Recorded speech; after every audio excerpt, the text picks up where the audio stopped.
माया ने बनाया ऐसा प्लान जो कर देगा अखिलेश का काम तमाम। अखिलेश को बर्बाद कर देने तक माया लेगी इंतकाम। मायावती के एक गांव से अखिलेश हुए चारों खाने चित्त। किसी ने सच कहा है, हम तो डूबेंगे सनम, साथ में तुमको ले डूबेंगे। मायावती की पार्टी बहुजन समाज पार्टी तो लगातार खत्म होती जा रही है, लेकिन मायावती ने तय कर लिया है कि वो भले ही खत्म हो जाए, लेकिन समाजवादी पार्टी को उभरने नहीं देगी। यही वजह है कि आज मायावती ने एक ऐसा ऐलान कर दिया कि अखिलेश यादव उसके बाद से सख्ते में आ गए हैं, तो बीजेपी की बल्ले बल्ले हो गई है। पहले से ही मायावती पर लगातार बीजेपी को फायदा पहुंचाने के आरोप लग रहे थे। उसके इस कदम के बाद ये आरोप और पुख्ता हो जाएंगे।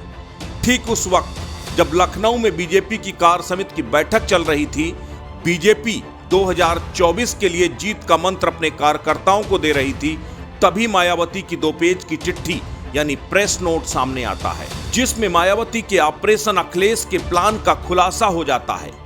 इससे पहले कि हम आपको मायावती के उस प्लान का खुलासा करें, आपसे एक सवाल पूछते हैं। उसका जवाब आप हमें कमेंट बॉक्स में जरूर बताइएगा। क्या आजम खान मायावती से मिल गए हैं? क्या माया के अखिलेश को बर्बाद करने के प्लान में आजम भी शरीक हैं? ऐसा हम क्यों कह रहे हैं, इसका खुलासा आगे करेंगे, लेकिन अब हम आपको बताते हैं कि आखिर क्या है माया का वो प्लान। मायावती ने आज अपने प्रदेश से लेकर जिला स्तर तक के संगठन के कार्यकर्ताओं के साथ एक समीक्षा बैठक की। उस समीक्षा बैठक के बाद एक तरफ जहां बसपा सुप्रीमो मायावती ने पार्टी को मजबूत बनाने के लिए एक्शन प्लान तैयार किया, वहीं एक बड़ा फैसला लिया। बसपा सुप्रीमो ने फैसला किया है कि बीएसपी रामपुर का लोकसभा उपचुनाव नहीं लड़ेगी। वहीं दूसरी तरफ आजमगढ़ लोकसभा उपचुनाव में पूरी मजबूती के साथ, पूरे दमखम के साथ उतरेगी। अब आप सोचेंगे कि भला इसमें अखिलेश यादव की बर्बादी कहां है, तो हम आपको बताते हैं कि दरअसल इसके पीछे की पूरी रणनीति क्या है। बसपा सुप्रीमो मायावती ने रामपुर का उपचुनाव न लड़ने का फैसला पूरा सोच समझ कर लिया है। मायावती ने रामपुर का उपचुनाव न लड़कर सीधे तौर पर बीजेपी को वॉक ओवर दे दिया है, क्योंकि आजम खां पहले से ही लोकसभा का उपचुनाव अपने परिवार को न लड़ाने का ऐलान कर चुके हैं। आजम खां पहले से ही अखिलेश यादव से नाराज है। उन्होंने बीजेपी के आगे अपने हथियार डाल दिए हैं। अब अगर रामपुर के लोकसभा उपचुनाव से बीएसपी और आजम खां दोनों गायब हो जाते हैं, तो इसका सीधा फायदा बीजेपी को मिलेगा, क्योंकि अकेले आजम खां का परिवार ही ऐसा है जो बीजेपी को रामपुर में पटखनी दे सकता था। 2019 के बाद से लगातार चुनाव में आजम खान ने इसे साबित भी किया। पूरी सरकार खिलाफ होने के बावजूद रामपुर का कोई भी चुनाव आजम खां को नहीं हरा पाई।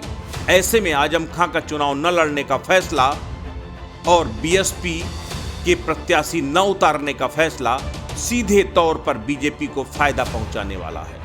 इसीलिए हम कह रहे हैं, क्या आजम खां और मायावती के बीच कोई गोपनीय डील हो चुकी है?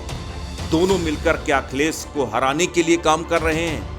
अब दूसरी तरफ आजमगढ़ में बीएसपी ने चुनाव लड़ने का फैसला भी सोच समझ कर लिया है। अखिलेश यादव ने आजमगढ़ की सीट छोड़ी है।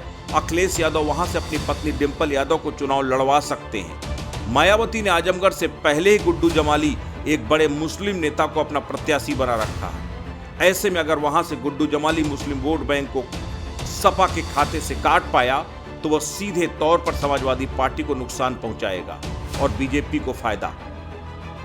अस्तित्व न्यूज के लिए लखनऊ से प्रवीण तिवारी की रिपोर्ट।